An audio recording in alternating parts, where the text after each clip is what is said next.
everyone. Welcome to Can We Talk About That, the podcast where we break down gender-based violence in our everyday lives. In each episode, I sit down with the people who are working right here in Oxford County on the front lines of prevention, support, and system change on gender-based violence.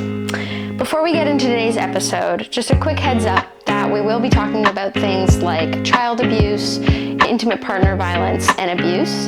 And if you need a break at all, or maybe this episode just isn't sitting well with you today, please just take care of yourself, take a break, or maybe go to the next episode.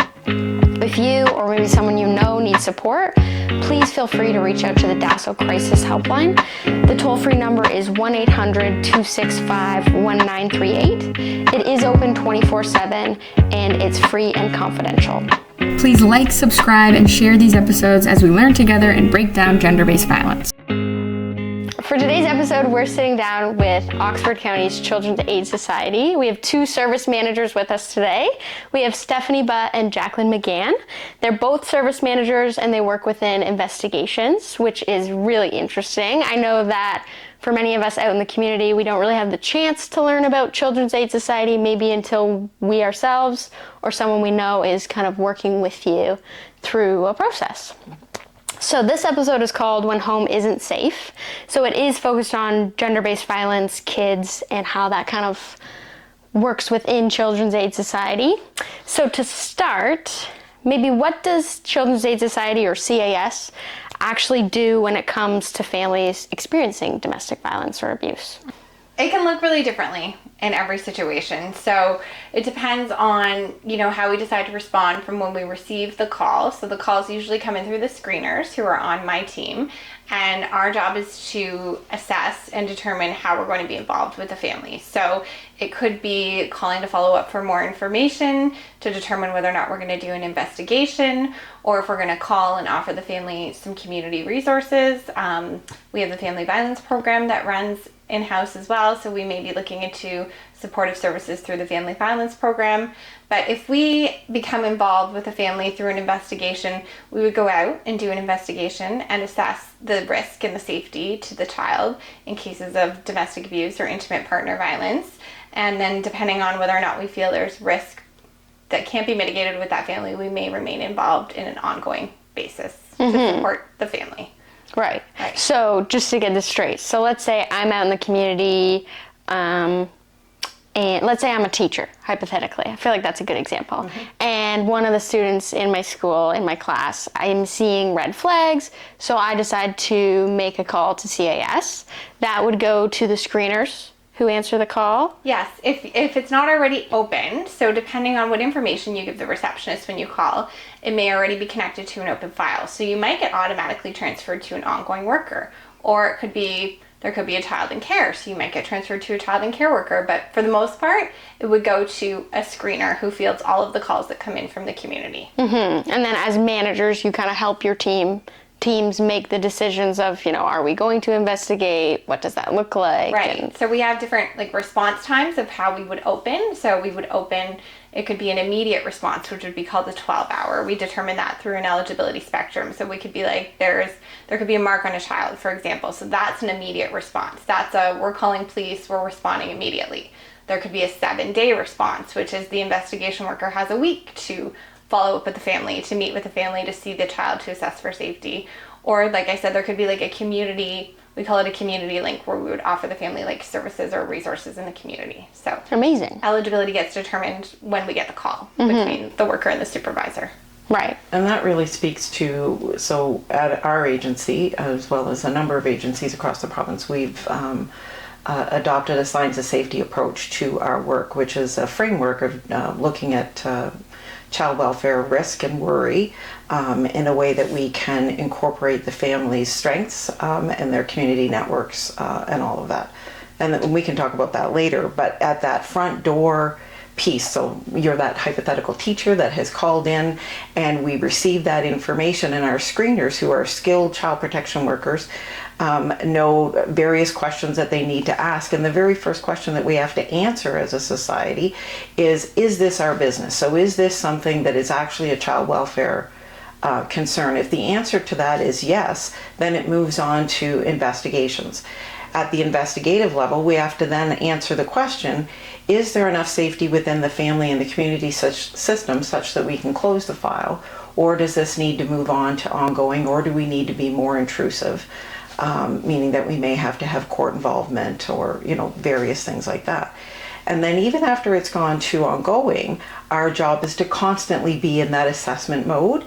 And is there enough safety within the family and the community system such that we can close the file at ongoing, or do we need to keep it open a little bit longer? Do we have to do some other planning around that? So it's a constant state of assessment, but we are required all along the line to make sure that this is actually a child welfare issue. And child welfare, for the most part, is we believe that something is happening that shouldn't be, or something that should be happening isn't. Right. So to be really basic. So maybe to get back to gender-based violence and kind of how this all fits within CAS, can you talk about how gender-based violence shows up in your work, shows up in these families, and even when the harm is happening between adults, maybe it's not directly to the children, but it's happening in the home? So that's a really good question, because a lot of times folks will think, oh, the child wasn't exposed to that. They were, say, up in their bedroom, or they didn't actually witness anything, or there wasn't any physical violence. So sometimes people have a very narrow idea of what intimate partner violence or gender-based violence means. And so we take a very broad look at what that means, and we look at the child's environment as a whole. And what they are exposed to. And so even if there isn't any physical violence happening, if there is a high level of conflict and stress within the family home, that impacts the child. If they're always walking around on eggshells, if they know that, mom is constantly being belittled, right, and there's constant fighting and arguing, that sort of thing, and kids don't know what to expect and predict, that impacts them. And so part of our work within the agency is really becoming well informed on things like adverse childhood experiences, which is a score out of 10 of various things that can happen to children in their early years that can impact their long-term health and development. And unfortunately, gender-based violence has a big impact on that. And so if children witness that violence, if they witness the physical violence, the belittling, the coercive control, as well as if police show up, that's another trauma for those children. And that impacts their own brain development. And intimate partner violence impacts children in utero. So if mom is pregnant and there's a lot of conflict, her heart rate is up, her stress hormones are elevated, that impacts that child in utero. And so we used to think that it was children were young, they would be more resilient, they weren't exposed to much, but we actually know the opposite is true. And so if that's what they've grown up in, even in utero, exposed to that toxic level of stress, that impacts their brain development, that impacts, and we can get really sciencey on, how that impacts their amygdala, which is that little part in the back of your brain that helps regulate things like cortisol levels, adrenaline levels, those sorts of things. That then impacts a child's ability to self-regulate and have impulse control because their frontal lobe is impacted. That has lifelong impacts. So the earlier they're exposed, and those building blocks are being put in place, it impacts that. So it is incumbent upon us as a community, not just a child welfare agency, but as a community, to seriously look at the impacts of gender-based violence on children, on early infant mental health, and how that plays out for those kids for the rest of their lives, because they're going to grow up. They're going to be in our school systems, they're going to be in our workforce, they're going to be in the communities, and they're going to have relationships in their own children. Well, and those are, those developmental skills that you brought up. You need to know how to regulate. You need to know how to do those things in order to have a job, to have relationships, to have all the things, that we all hope that we can have. And if you miss out on learning or the ability to have those or what skills. Else they're learning. Is this what else they're learning? Yeah. What are they learning? Is this the way you act in a relationship? If that becomes their base, then we're repeating that. It's almost harder to unlearn than it is to learn. Exactly. Yeah. So, I mean, one thing you mentioned too is just even thinking about, let's say this woman being pregnant and she's going through stress, and that is gonna, be hard for the baby. What about survivors that we see that maybe are scared to contact CAS because they're worried that they might lose their kids? I feel like that's maybe a misconception that we see with the Children's Aid Society. What would you say to that survivor? Yeah, I think that's a really important area to look at, because we used to do things a lot differently than we do now. And I think it would surprise people to know that about 97% of the families we work with them in home with their children in their care. So about 3% of the families we work with potentially may have their children removed from their care. So I feel like it's really important that we speak to people about how that's a last resort for us. That's not a place that we want to get to. And with the work that we're doing now with Signs of Safety and utilizing informal networks, kind of when you know better, you do better. So I think it's right for people to feel that way, because that's how we used to do things. But I think it's really important that we challenge that misconception to say that we want to work with you, not against you. And especially in cases of intimate partner violence, we've really shifted from kind of victim blaming to working with a protective parent. We ensure that everybody's trained to use the Be Safer assessment, which really focuses on understanding the risk factors that exist and also looking at safety planning. So we want to work with you. We don't want to work against you. And the last thing we want to do is remove your children from your care. And if it gets to the point of like a crisis or a situation, we're going to be talking to you about your family, your friends, your people in your network, so the child can remain with family, because we know kids do better with their own families. And like I said, that's an absolute kind of last resort. And I feel like we've really shifted from that practice of removing people's care. So. Yeah. Well, and you just got me thinking too that I'm sure that we've talked about this in other episodes, that many people who struggle with gender-based violence, they grew up in homes with gender-based violence, and then it's this continuing of a cycle. And so one thing that's kind of interesting is that CAS does have so many resources now where you can, maybe learn some more skills about parenting that maybe you didn't learn as a kid. It's this whole like trickle down of, resources and teachings and workshops. So it's not just taking the kids out of the home to protect them. It's all these other tools and resources, to hopefully support these families, catch them in our supportive web, I guess. Yeah, we want to work with you. We don't want to work against you. And our goal is really to be out of your life too, right? Like I like to talk about leaving light footprints in a family's life. Like we don't want to be involved any longer than we have to. We want to get you connected to formal resources, informal resources. We work a lot with like DASO and Ingamo, and we want to help you get connected to those services so we don't need to be involved long-term, because we're meant to be like a case management short-term service. I think one of the interesting things about our agency in particular is we're quite unique in that we have an embedded family violence counseling program within the agency. And while it is a separate entity, it is housed within the agency. And we are, through our cross-training, within the agency, we've, as Stephanie mentioned, everybody's trained now within the Be Safer risk assessment model. And I remember taking that, 2013 was the first time that I was introduced to that. And that thread has been woven throughout all of our work within the agency. And we also do in-house training.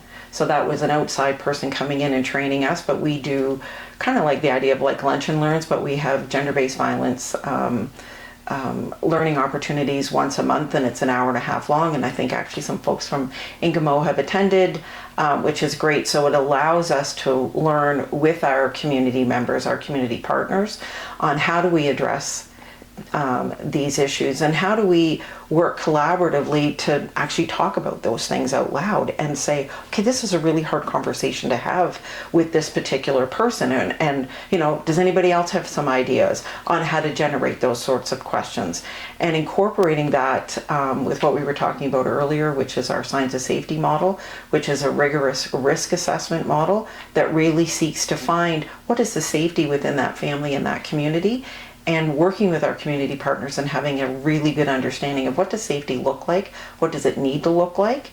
But as Stephanie mentioned, we're temporary. Like, we're an unnatural support. And so we absolutely want to be in there and to help and be supportive, but we want to be able to say, okay, community, you've got this, and you don't need us involved, right? And to build the family up, to build their safety up, and to not be building dependency on that. So is that kind of what you meant by informal networks? Yeah, so we're looking more at, like, you know, who are your brothers, who are your sisters, grandparents, soccer coaches, teachers, like, who are you going to call on a Saturday night if you're struggling or if your partner's threatening or harassing you and you don't feel comfortable to call the police or to call CAS? Like, who is going to be part of your network, your best friend? So we are bringing those people to meetings to help plan around safety, not just the professional supports. Yeah, that's huge. And I think that takes sort of the veil off of the secrecy, right? So much of gender-based violence is, you know, often thought of. I think about, even 20 years ago, those were things you just didn't talk about. That's a private matter. And unfortunately, abuse and coercive control does tend to happen in secrecy. And so bringing in the family network, saying, okay, this is what we're worried about, without it being blaming and shaming, just being really honest and transparent about what we're worrying about. How can somebody offer to provide safety and be a safety factor if they don't know what the risk is, right? So having open conversations involving the larger family network, because as Stephanie said, like, at 3 a.m, you're not calling your CAS worker. Right. It's your people. And everybody has a network. Everybody has a village, right? They don't always want to tell us who their village is, and understandably so. So working collaboratively and building up those relationships and engagement with the family network is really important, because we know that's who they're going to anyways. Right. Yeah. We try to do that from the beginning, I'd say, even from the point of screening. We always screen for domestic violence on the first call that we get to, regardless of what the call is about. But we're also asking questions about the network from the get-go, because we don't want to be in a situation where there is a crisis and we're not able to find out who that information is. So the earlier, the better we can find out who is in your support circle. Who do you want to have at a meeting? Right. And it might make it a little less lonely. For that, if it's one parent coming to CAS, it can feel like a huge, big, scary building that you don't know what's going to happen inside, but you're allowed to bring your family. We want you to bring your family and friends, because that's your village. That's, who we want to support you. Right. And I think people are still used to the way we used to do things, or how we would do work. Like, oh, you go to counseling, you have attendance, there's a check mark. But now we're like, no, we want to talk to the people who know you. We want to talk to the people who are there for you and support you. It's not just a check mark to see if you're attending your counseling appointments. Right. Yeah, that's so interesting. Are there any other misconceptions maybe that you think people have with CAS? I think that's the biggest one, is that folks are, oh my goodness, CAS is here. Are you going to take our children?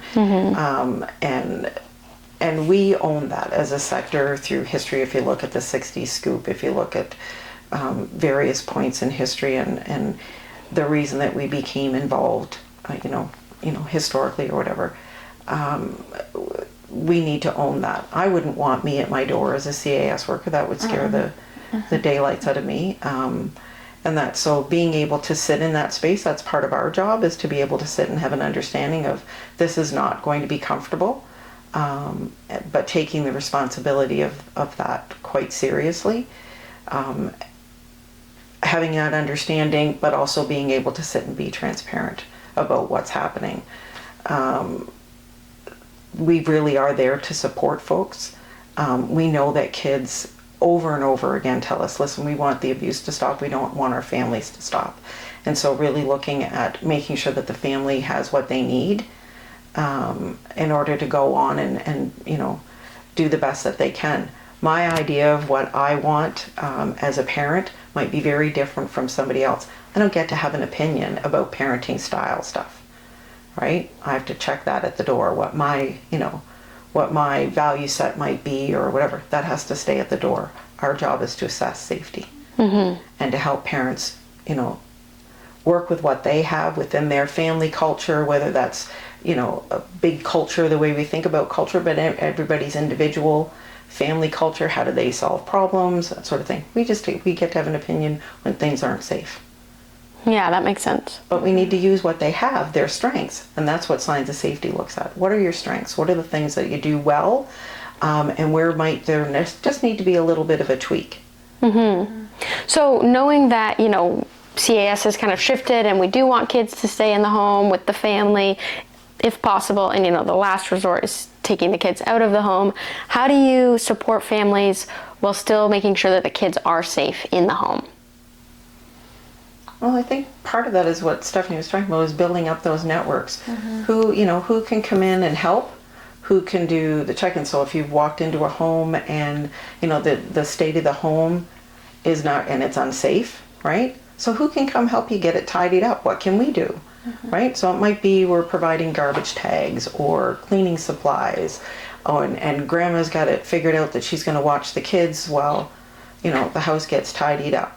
That's just one small example. But it's really sitting back and being able to assess what's the immediate risk, what has to be attended to, and working within the family system to address things. But the key piece of that is just being transparent with folks. We work pretty closely too with our community partners around some of the high risk situations. Like we have the situation table, we have the femicide table as well. So if we are involved with a family and there is high risk and safety risk, like we may collaborate with other agencies to wrap around that family and offer some support, either from DASO or from CMHA, or how are we going to support the potentially high-risk situation? Are police going to flag the address so that if they get calls for domestic violence, they can respond more quickly? So just working together as a community as well when we're supporting families in the home. And I would say that's how we would stay involved to monitor. And we, like I said earlier, we have our in-house family violence counseling program that offers both individual support as well as group support. For families experiencing intimate partner violence. We also have, I can't think how many CFSWs, so child and family support workers. So we have an entire team of folks that are accredited in PPP, Circle of Security, as well as the ages and stages, I almost forgot it, ages and stages assessments. And so having a coordinated look at what does a family need, and when does it make sense? Because we don't want somebody to go through, check, I did this, check, I did that. It's what makes sense, when does it make sense, what are you hoping to see differently? So that's part of our job, is to be able to say, we have to be able to articulate what we expect to be different if you've gone through, say, Program X. So if you've gone and taken the Caring Dads program and then moved on and got a good foundation for, what you want to have as parenting goals, and then maybe you're moving on into Circle of Security so that you have a better understanding of attachment-based parenting, and then maybe take PPP so that you've got some concrete strategies on being consistent and predictable. But if I just throw everything at you, okay, fine. I've checked a bunch of boxes, but have I learned anything? So giving families the time and the space and being able to, like I said, articulate, here would be our suggestion, and here's what we hope you learn from that. And we hope we see different. Yeah, it's more maybe not so action-based, to-do list based. Yeah. That's a huge shift too. Yeah. And you don't have to have an open file to do a lot of the programs too. Like that may be a call through screening, and if we're wanting to, what we're doing differently too around engaging men and caring dads. Like anybody can have a caring dads referral. You can fill out an inquiry form on the website, or you can call the office and request more information. Same with PPP. There's a youth support team that we've done a lot of referrals to for like high risk youth who may be struggling around homelessness or addiction. So again, you don't need to have a worker attached to CAS to access those programs. And can anyone call? Like let's say someone I know is experiencing abuse and they have children. Can they call and get support, or does someone else have to call and report them or something? No. We are there as a support. And so if somebody is experiencing any sort of issue, but particularly with, intimate partner violence, absolutely. Because we've got, like I said, we have the connection with the family violence counseling program. All of our frontline workers are experienced and trained in the Be Safer assessment, so being able to look and do safety planning, get you connected. Because sometimes I don't know who to call. Right. And so what can I do? And we want to be as much of a support as we can be, but also get you connected to other natural supports within the community, because there is stigma that comes with being involved in children's aid, and we understand that. But absolutely, anybody can call. You don't have to wait for a referral. And we will often tell folks, we might be closing the file, but if you ever have any questions, you have anything you need, you feel like you need support later on, please don't hesitate to call. Yeah, that's awesome. I'd say like our number one people that call, we have to get a police report anytime the police attend the home and there's an incident of domestic violence, whether or not the child's there, we get a report. But police and teachers, I would say, are our top referral sources. But I would say the number one reason we become involved with families is intimate partner violence. Okay. Yes. So it's a huge part of your work. Highest number of referrals is intimate partner violence. I would say upwards of 70 to 80% of the I don't have the families. exact numbers, but yeah, it's high. It's a lot. It's Yeah. high. I remember going through that a number of years ago, and it was sitting The at main around reason. 70. And sometimes Wow. there could be like a secondary reason like substance abuse or physical abuse, but usually the number one reason is intimate partner violence. Wow. Yeah, and that's why we need CAS to work with us, the women's shelters, too, because we need these partnerships within our community so that we can work better as a system and build this little web of resources. Absolutely. What do you wish survivors and maybe support workers better understood about how to work with your team as managers? I think just that we're here to protect. We're not here to punish them. We're not here to make them feel like bad about their choices or their decisions or blame them or shame them. Like I said, I think they just, people feel like resistant or hesitant to work with us because they're scared. But I think it's just important that they know that we're here to help and we want to advocate and we want to be able to like help them get accesses to services that they need. I don't know if you have anything you want to add around that. I think just having a good understanding, especially support workers, if there are opportunities, we're trying to become better community, have a better community involvement or face, and inviting folks like yourself from Ingamo to come in when we have learning opportunities, and just have a better understanding of what our mandate is, and what we can do, but also what people's rights are. Right? Within that, and what supports are available, but also what's not available and where to go. Because as you said, like this requires a large community response, and we all have a piece of it, but there's not one agency in this community that holds all of it. And there's nobody that's sort of overseeing all of it, because there's overlapping pieces. But if I don't know what your role is versus DASO versus Welkin, then I'm missing something, and I might miss an opportunity to say, hey, can we have this conversation? I've got this family that we're working with, That's where I think Situation Table, we're quite fortunate here in Oxford to have that, so that you do have somebody that can say, okay, we break this all down. These are the services that they need. Sometimes we're involved, sometimes we're not, but we're always at the table. Yeah. Can you maybe touch on what the Situation Table is? Briefly? No expert. So it is various community supports that include CAS, the VAW sector, police, Welkin, which is our children's mental health organization. DASO is there, CMHA, paramedics. Really depends on the situation being presented, which community services will collaborate. So the high risk situation will be presented. It could be a CAS family, it could be a family involved with another organization, and then the agencies who are best to support that family will come together and meet separately and come up with like an assessment or a safety plan of how they're going to engage the work that needs to happen to help that family. So it's really kind of high risk situations, the one that we see like come through our way a lot, or maybe come over through police way a lot, and then we bring them and have an open conversation about what supports and services can be offered to the family. Right, so it's kind of like a team huddle to come up to hopefully bring the risk down. Right, yeah. Okay. And it's something that sort of, there's an immediate risk. Like this is very heightened, there's imminent risk happening, and it is a real customized approach to here's this unique situation, here are all the services that are available in the community. And again, not overloading, not ticky boxing anything. This really is for this particular situation, this family, this is what, we feel is best collectively. The family is offered those services, and which they have the right to accept or decline.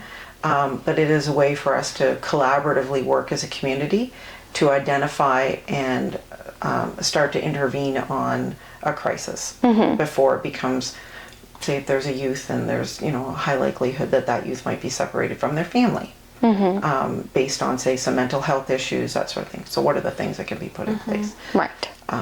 Or if it's, with the case of intimate partner violence, that there's a repeated, say, police reports and things aren't moving along in a way that anybody feels that the say mom and the kids are safe, and like what can happen, what needs to happen. And there could be things like safety planning, or I know one family we were involved with, we got those Ring doorbell pieces installed. We had the address was flagged with police, like again a very customized approach to something that's a crisis. Right. Case coordination, yeah. They meet every week, every Tuesday, and it's more like we do case conferencing ongoing, but it's more urgent for those high crisis situations. And they have the high risk femicide table, which is, I think, being developed to review the high risk cases of intimate partner violence also, separately from the situation table. Yeah, which is really amazing that we have that in the community. And hopefully we can keep building collaboration and build these supports and keep talking about this out in our community to continue, building our capacity to prevent femicide and prevent, things so that we don't need these supports. In a dream world, we wouldn't need these supports, Talk ourselves out of a job. Yes. Yes. So to maybe wrap up our episode, I think a lot with CAS and the general public is this thing about trust, and to access support with your team. How do you think we can build more trust between survivors of intimate partner violence and CAS and Child Protection Services? I think the short answer to that really is for us as a community, but as an agency, to really make sure that we're modeling that we're not holding somebody who's the victim or a survivor of intimate partner violence responsible for their own victimization, and therefore the safety. That we need to engage with the person who poses the risk to the family, having an understanding that this does require a system. This isn't up to one individual. And we do that by way of, if we end up in court, the to-do list that's in the court papers is not for the victim. So to say to somebody who's experienced intimate partner violence that you're going to be responsible to make sure that the children are not exposed to that violence, how is that possible, right? So that's a big shift. And that what we see within our court systems, what we see within our work, in our either voluntary service agreements, or if a family's working with us ongoing, they have a plan that has to get reassessed and looked at every so many months, and making sure that like I said, the to-dos fall on the person that is responsible for creating the safety risk to begin with. But if you've been through this, and we have an entire society that holds women responsible for keeping their children safe. And now if they're the person that's causing the harm or the risk of harm, then that's a fair assumption that they need to be responsible to create that safety. But if they're not, which is often the case within intimate partner violence, then they shouldn't be responsible for that. And we have to, the proof is in the pudding. So it's in the writing, it's in our documentation, it's in how we question folks, how we engage with them, who do we hold responsible for what. And as Stephanie said early on, when we open a file, how it's opened, who is listed as the maltreater, which sounds really technical kind of language, but that's really important. So if something's verified within that, who did we verify against? But also, I think another big piece is for us to be transparent as an agency. So one of the very first things that we tell folks when we start working with them, if you don't agree with what we're saying, here's our complaints procedure. You have rights within that. You have a right to see what's written about you. So ask for file disclosure, right? And there are processes in there to keep us accountable, because we're not perfect either. But we really are working hard to engage with everybody. And we also know that those who are using coercive control and they're struggling with their own self-regulation, that's not how they want to be. But we need to engage them, so we can't dismiss them either. So we're involving everybody, but we're holding folks accountable for what they own. We're not the expert, right? No. Families are the experts in their own lives, and we're not here to judge you or make assumptions. You're here to teach us to be more culturally informed, to be more trauma informed. Again, I say, when you know better, you do better. But honestly, I think just to build trust, we're just going to keep showing up, keeping supportive, keeping empathetic, keeping non-judgmental. And you need to teach us how we can be more supportive to you, not the other way around. Yeah, we all work together to make this better. Yeah. Well, thank you so much for coming on this episode. I knew that I needed CAS to come on, and you two were the perfect pair. Thank you. Thank you so much for listening to this episode of Can We Talk About That? It was so helpful to sit down with Jacqueline and Stephanie from CAS today and get some more answers about what it looks like to work with Children's Aid Society. If anything in this conversation maybe brought something up for you, or maybe you need a bit of help kind of processing what was talked about in this episode, please reach out to the DASO Crisis Helpline. The toll-free number is 1-800-265-1938. It is free, it's confidential, and it is open 24/7. We'll be back with more conversations that help to break down gender-based violence in our everyday lives as I sit down with local experts in our community in Oxford County.